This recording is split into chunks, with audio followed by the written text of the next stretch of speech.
Alors, ça va permettre peut-être de faire un petit lien avec Gérard Miller, puisque là, on a un autre sujet très important qui est le sujet Weinstein et le sujet Balance ton porc. Et là, je vais prendre quelques risques. À la faveur de l'affaire Weinstein, sont tombés pas mal de porcs, dont le petit Aziza, un de mes persécuteurs communautaires.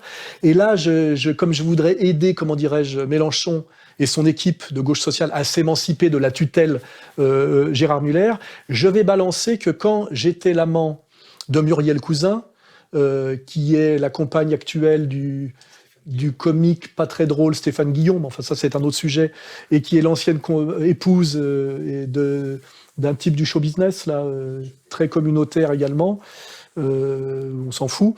Elle m'avait raconté sur l'oreiller qu'elle avait été violée par Gérard Miller sous hypnose. Gérard Miller a écrit un livre dont le titre est L'hypnose, où il se vante à demi-mot de se servir de ça pour abuser des jeunes femmes. Le médecin n'est-il pas un homme, et la maladie dépouille-t-elle toujours la malade des attributs de son sexe? La plupart de ces femmes qui vont au magnétisme sont-elles réellement malades? Leurs sens sont intacts, leur jeunesse garde toute sa sensibilité.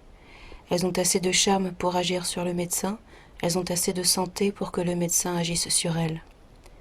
La proximité des corps, l'attouchement, la chaleur individuelle, les regards, n'est-ce pas là une voie connue de la nature pour opérer la communication des sensations entre les deux sexes? Les femmes ainsi livrées au magnétisme peuvent-elles se rendre compte de ce qu'elles éprouvent, ignorant tout de l'état où elles se trouvent? Gérard Miller, hypnose, mode d'emploi.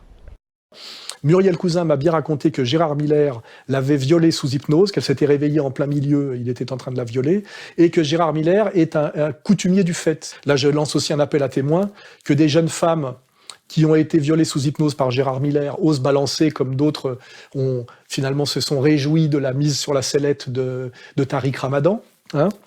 Alors que Tariq Ramadan, lui, il ne se servait pas de l'hypnose. Elles étaient consentantes, hein, je peux en témoigner.